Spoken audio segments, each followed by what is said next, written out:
Salve, gente boa! Pronto para mais um vídeo desse trabalho inédito de ter a Bíblia comentada versículo a versículo. Primeiro canal na Bíblia com um trabalho desse, comentado versículo a versículo. São mais de 10 livros, esse é o 11º livro aí, são mais de 700 vídeos que nós já temos no canal, explicando a Bíblia versículo a versículo, fora outros vídeos também que são temáticos. Então, bem-vindo a esse material poderoso que você pode ter nas suas mãos. E o tema desse vídeo é o sacrifício perfeito e a eterna redenção. Então vamos comigo até o final? Não sai daí, vamos juntos.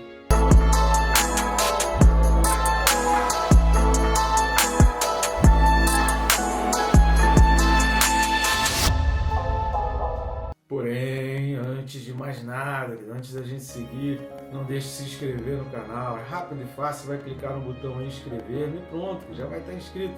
Nem vai tomar o tempo e nem te atrapalhar muito. Eu recomendo também clicar no sininho.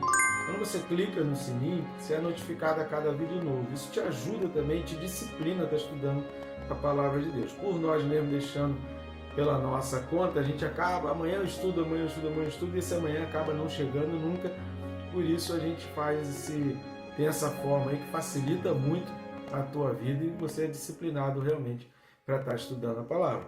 Tá legal? Vamos lá, o texto desse vídeo, Hebreus 9, versículo 12. Carta aos Hebreus, capítulo 9, versículo 12, diz assim: Não por meio de sangue de bodes e de bezerros, mas pelo seu próprio sangue, entrou no Santo dos Santos, uma vez por todas, tendo obtido eterna redenção. Como a gente pode observar no próprio texto bíblico, aqui então tem um ponto que é continuativo, indicando que o próximo vídeo, o próximo versículo, também vai dar continuação a esse assunto, mas esse vídeo ele está muito ligado e bem ligado ao vídeo anterior, que é referente ao versículo 11. Então é muito importante que para você entenda esse vídeo aqui, você assista o vídeo anterior. Muito importante você fazer isso. Só que antes da gente prosseguir e trazer realmente as informações referentes a esse versículo 12, eu queria pedir algumas ajudas suas aí ao nosso canal. A gente faz esse trabalho aqui de uma maneira totalmente independente, sem ajuda de nenhuma instituição para esse canal, para esse material, e você tem várias formas, você pode estar ajudando o nosso canal, o nosso ministério. Uma delas é grátis, não vai custar nada, não vai pagar nada, e é bem simples e rápido. É o triplo C. Você vai curtir, comentar e compartilhar. Quando você curte e comenta, o YouTube pega esse vídeo e ele começa a recomendar, indicar esse vídeo, fazer aparecer na telinha de outras pessoas. Só que quando você compartilha, você pode fazer esse vídeo para chegar a pessoas que jamais iriam receber essas recomendações do YouTube, até porque nosso canal é pequeno, a gente está começando, então tem muita gente que acaba não recebendo a recomendação. E compartilhando, você vai além do algoritmo do YouTube. Outra maneira que você consegue também estar ajudando o nosso canal e também o nosso ministério, indo aqui na descrição do vídeo, só clicar no mais ali, você vai ter 2 links, através dos quais você vai ter acesso aos nossos livros, de forma digital ou em papel. A capa dele já está aparecendo aqui, é a capa do primeiro livro, já apareceu, e você, através desses links, você vai adquirir esses livros, e aí sim você pode adquirir um ou os dois, em papel ou digital, e assim você está ajudando o nosso ministério, ajudando então a continuidade desse canal, tá certo? Muito obrigado você que já vem fazendo isso. Então vamos lá, primeiro ponto que a gente precisa entender, falando sobre o sacrifício perfeito e essa eterna redenção, lembrando que a continuação do versículo 11, que é Cristo veio como sumo sacerdote e não mediante o mais imperfeito tabernáculo, não feito por mãos humanas, e completa então o versículo 12, não através de sangue de bodes e carneiros, mas pelo seu próprio sangue. Isso vai dar esse aspecto do sacrifício perfeito, dessa perfeição do sacrifício de Cristo, que vai chegar, nos gerar para nós a obtenção dessa eterna redenção. Então a primeira coisa que a gente precisa fazer é exatamente diferenciar entre os 2 sacrifícios falados aqui nesse versículo 12. O sacrifício de bodes e de bezerros e o sacrifício de Jesus com o seu próprio sangue. Então, são 3 diferenças básicas que a gente vai ver nessa argumentação aqui do autor dos Hebreus. A primeira coisa é a diferença do preço. Uma coisa é eu pagar pegando aí um bicho, um animalzinho, e levar ali, estar sacrificando, eu vou sair dali E o que mudou exatamente na minha vida? É a minha palavra que está sendo apresentada ali. Então o preço é muito menor do que a pessoa se entregar a si mesma. A gente tem muito esse erro, as pessoas ainda hoje, é muito incrível como ainda hoje as pessoas acham que o fato da coisa ser de graça, que não tem preço. A saúde é de graça, tem um preço altíssimo para a saúde pública, a educação é de graça, existe um preço altíssimo para ter essa educação de qualidade que está sendo paga. Então, quando uma coisa ela é de graça, não significa que não tem preço, significa que talvez você não esteja pagando ali naquele momento, mas em outras coisas você está pagando ou alguém está pagando por você, mas que tem um preço, tem. Tudo tem preço, tudo nessa vida tem preço. Então, de graça não significa que não teve um preço. E a gente às vezes confunde e a gente não consegue ter essa compreensão, esse entendimento total. A segunda coisa, entre essa diferença dos sacrifícios de bodes e bezerros e do sacrifício de Jesus Cristo, a segunda coisa é que Jesus não precisava pagar o preço por si mesmo, como os levitas. Se a gente for ler, vamos dar uma lida lá em Levítico 16, versículo 11. Levítico 16, 11. Diz assim: Arão fará chegar o novilho da sua oferta pelo pecado e fará expiação por si e pela sua casa. Imolará o novilho da sua oferta pelo pecado. Aqui a gente vai ver que Arão e o sacerdócio levítico, ele fazia a oferta pelo próprio sumo sacerdote. A gente falou isso aqui em vários textos aí, em vários vídeos para trás aqui da carta aos Hebreus. Ele fazia por si e fazia também pelos pecados do povo. A gente até citou aquela questão de ignorância e erro, que é o que tem a diferença aí com relação ao pecado, que já está disponível aí no canal. Essa questão da diferença entre o erro e a ignorância. Então são dois tipos de pecados entendidos por Deus de uma maneira um pouco diferente. O vídeo já está disponível aí no canal. E se a gente for ler, por exemplo, Hebreus 7, versículo 27, a gente vai ver também essa confirmação do que está aqui em Levítico. Então vamos lá para Hebreus 7, 27. Que não tem necessidade, como os sumos sacerdotes, de oferecer todos os dias sacrifícios, primeiro por seus próprios pecados e depois pelos do povo, porque fez isso uma vez por todas, quando a si mesmo se ofereceu. Você pode ler também aí Levítico 9, versículo 7 e todo o capítulo 16 de Levítico. Então eu recomendo a leitura de Levítico 9 e de Levítico 16. Terceira coisa que a gente vai ver entre essa diferenciação do sacrifício de bodes e bezerros e do sacrifício de Jesus é exatamente o conceito do amor. Por quê? Porque nesse ritual, nessa atividade ritualística do povo do Antigo Testamento, o conceito do amor de Deus, ele acabou sendo perdido e confundido apenas como um trabalho, como um sacrifício, como uma atividade, então, que era corriqueira e obrigatória para ele sendo feita, e apenas um alívio. Pronto, tive o meu perdão, pronto, agora tá pago, né? Agora as pessoas que vão à academia hoje, tá pago. E perdeu um pouco aquele conceito de que aquilo estava sendo feito pelo amor de Deus, que era o amor de Deus alcançando, que a graça ela vem em função do amor. A única religião, você vai ver em toda a história da humanidade, desde o início até agora, a única religião que fala a expressão graça e que vai trabalhar o conceito do amor de Deus por nós e do amor ao próximo, esses três conceitos, a única religião que fala sobre isso é a religião cristã. Então, só no cristianismo você vai ter esses conceitos de graça, de amor de Deus por nós e do amor nosso pelos outros, pelos demais. Isso só no cristianismo. O próprio judaísmo perdeu um pouco isso. O próprio judaísmo ficou muito frio. O judeu se tornou um ser muito distante do outro. O judeu se tornou um ser pouco envolvente. O judeu perdeu o proselitismo, essa questão de você anunciar aquilo dali realmente como uma salvação, como algo que vai ser benéfico para o outro. Então o judeu perdeu todo aquele conceito que havia no Antigo Testamento, que no sacrifício de Jesus Cristo ele veio para cumprir.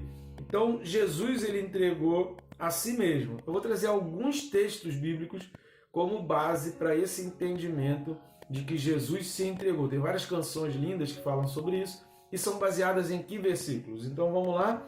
O primeiro texto que a gente vai ver é Gálatas capítulo 1, a partir do versículo 4. Então Gálatas 1, a partir do 4.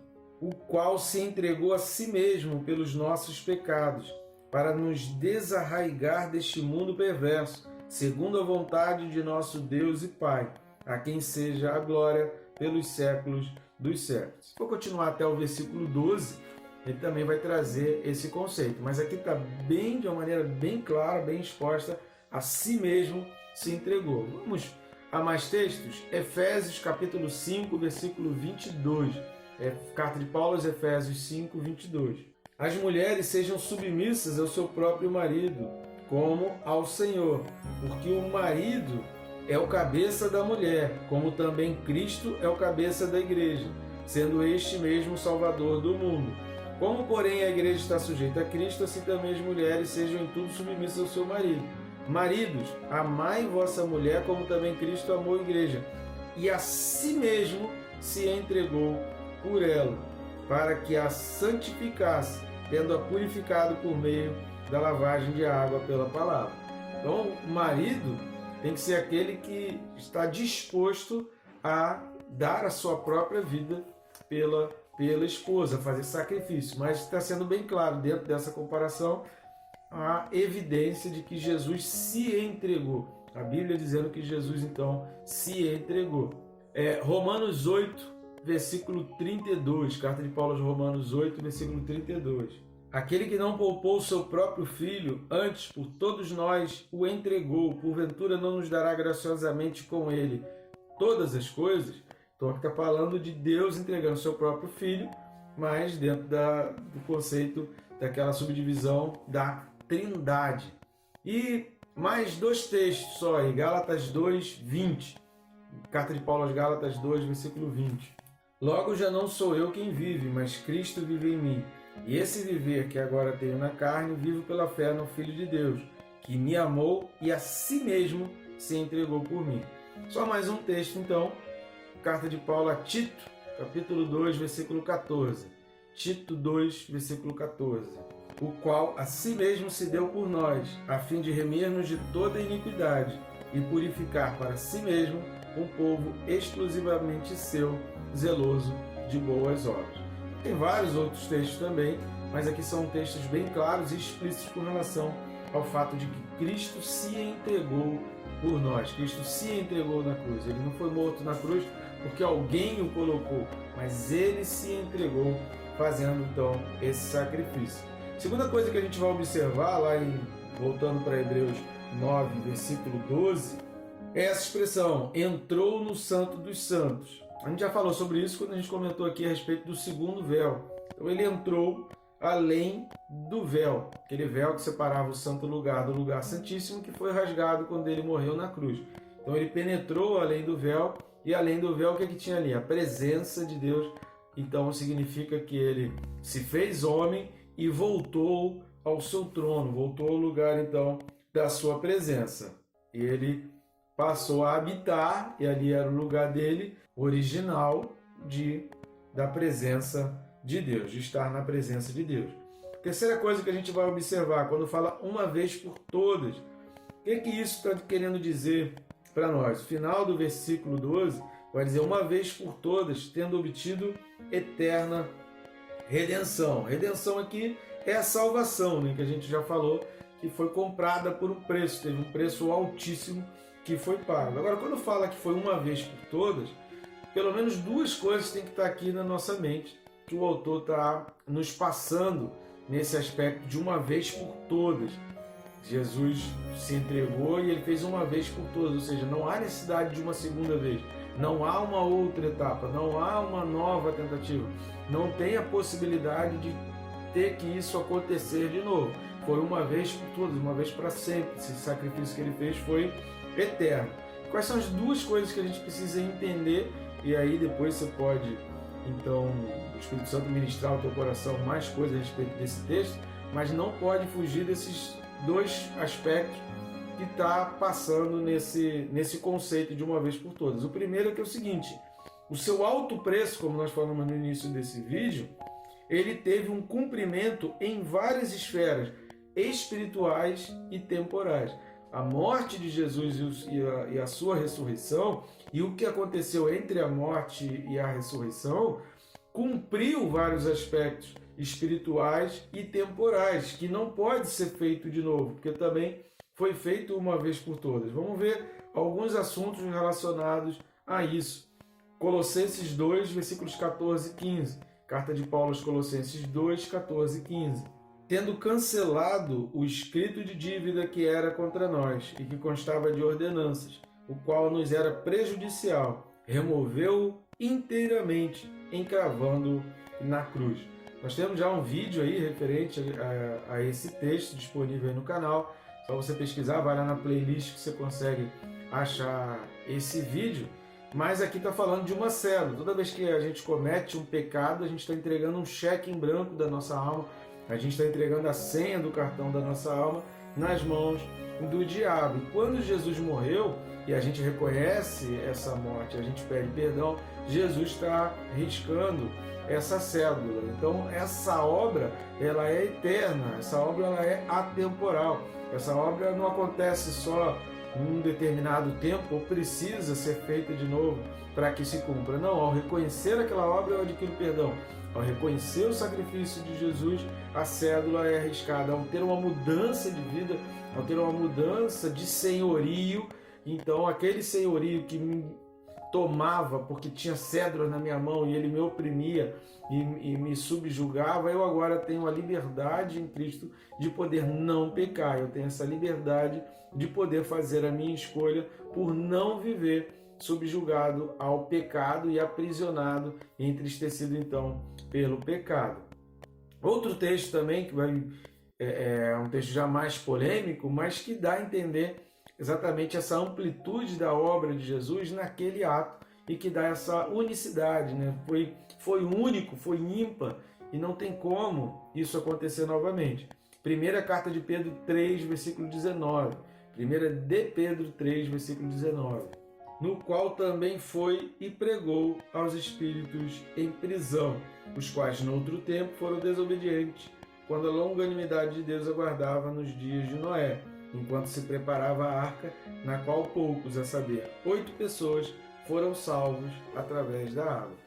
Em toda aquela parábola com relação à história de Noé, que foi um fato real, o fato da gente dizer que é uma parábola não significa que o fato em si não tenha ocorrido. Ocorreu, é histórico, está registrado aí na Bíblia, já tem diversas evidências até científicas com relação a esse ocorrido, inclusive Eva mitocondrial, que a gente falou já em outros vídeos aí, só você pesquisar sobre essa expressão, Eva mitocondrial, que vai apontar exatamente para essa região ali, onde presume-se que a arca tenha ficado, né? E Noé então tenha descido então da arca. Então aqui há algumas discussões, eu não vou entrar nesse mérito, porque o nosso propósito não é estudar a carta de Pedro, a gente está estudando a carta aos Hebreus, mas a gente vê que aqui está falando de um episódio que não tem como acontecer de novo, que é único na história, que não tinha acontecido antes e não tem como se repetir, senão a gente pode considerar a pregação de Jesus como ineficaz. Se ela foi eficaz, principalmente Jesus foi ali em poder e glória para libertar cativos, para libertar pessoas, isso significa que aquilo não tem como se repetir, que é um fato que não pode acontecer, por isso uma vez por todas. E a segunda coisa de uma vez por todas que a gente pode também entender é com relação à ressurreição. Por que foi uma vez por todas? Porque logo depois de todo esse episódio da morte, de tudo isso que é um pouco obscuro e difícil da gente entender, que aconteceu com Jesus dentro daqueles 3 dias para nós, né, temporais aqui para nós, mas dentro desses 3 dias, entre a morte e a ressurreição, o que aconteceu ali, além de todos esses aspectos envolvendo esse período, depois disso Jesus ressuscitou. E aí pensar nele como uma nova morte, como um novo sacrifício, isso daria a entender que depois da ressurreição existe uma nova morte, existe uma nova vida passível de morte. Essa que é a grande questão. Depois da ressurreição, não há mais possibilidade de morrer. A gente vai falar sobre isso um pouco mais lá para frente, mas ao homem está ordenado uma vez só. Então não existe reencarnação, não existe uma possibilidade de morrer de novo, não existe uma possibilidade de fazer um novo sacrifício, não existe possibilidade de ter uma nova purificação, uma nova limpeza. O único lugar na Bíblia que a gente vai ver uma segunda morte são para aqueles que não estão em Cristo Jesus. Para quem morre em Cristo Jesus, ele passa pela ressurreição e dali passa a eternidade. Agora, quem morre sem Jesus, quem não aceita, quem não reconhece o sacrifício, quem não tem Jesus como Senhor da sua vida, esses sim passarão pela segunda morte. Então, só existe 2 tipos de morte. E o segundo tipo de morte só vai passar quem não morre, quem não viveu em Cristo. Se você vive em Cristo, você morre uma vez só e depois disso vai para a glória, vai para a eternidade com Deus. Quem morre sem Cristo, quem vive a vida sem Cristo, além da morte física e terrena, vai passar pela segunda morte, que está lá em Apocalipse, e são os textos que nós vamos ver aí agora. Apocalipse 20, versículos 5 e 6. Então vamos dar uma olhada lá em Apocalipse 20, versículos 5 e 6. Os restantes dos mortos não reviveram até que se completassem os 1000 anos. Esta é a primeira ressurreição. Bem-aventurado e santo é aquele que tem parte na primeira ressurreição. Sobre esses, a segunda morte não tem autoridade. Pelo contrário, serão sacerdotes de Deus e de Cristo e reinarão com ele os 1000 mortos. Lembrando que a gente tem aí já disponível no canal vídeos referentes a todo o livro do Apocalipse e também, obviamente, sobre esses capítulos 20 e 21 de Apocalipse. Aqui no capítulo 20 de Apocalipse, vamos dar uma olhada lá nos versículos 14 e 15. Qualquer dúvida ou obscuridade para você de entendimento com relação a esses textos de Apocalipse, eu recomendo e sugiro você dar uma olhada aí no nosso canal, nos vídeos correspondentes, né, a esses versículos. Então vamos lá, Apocalipse 20, versículos 14 e 15. Então a morte e o inferno foram lançados para dentro do lago de fogo. Esta é a segunda morte, o lago de fogo. Então o lago de fogo é a segunda morte para aqueles que morreram sem Cristo, para aqueles que não aceitaram em vida aqui a Jesus Cristo como Senhor e Salvador. Então não há uma segunda chance depois da morte e não há outra possibilidade de vida, de tentar mudar a sua história depois então da primeira morte. Apenas aguardarão em juízo o dia então da segunda morte. Só mais um texto sobre a segunda morte, Apocalipse 21, versículo 8. Apocalipse 21, 8, que diz assim: quanto, porém, aos covardes, aos incrédulos, aos abomináveis, aos assassinos, aos impuros, aos feiticeiros, aos idólatras e a todos os mentirosos, a parte que lhes cabe será no lago que arde por fogo e enxofre, a saber, a segunda morte. Quando o texto lá de Hebreus fala que é de uma vez por todas, é porque a ressurreição de Cristo ela tem essa validade, ela tem esse poder, esse aspecto todo em termos espirituais e temporais. Você quer saber mais um pouco sobre esses textos? Nesse vídeo correspondente a Apocalipse 21, 8, a gente explica cada expressão dessa, cada palavra dessa, cada acusação dessa, é bem explicado ali no vídeo, com certeza você vai entender melhor. Então, queridos, o sacrifício de Cristo ele é perfeito e a salvação dele, a redenção obtida é eterna, de uma vez por todas. Não tem chance de acontecer novamente, tá bom? Que Deus te abençoe, querido, rica e abundantemente.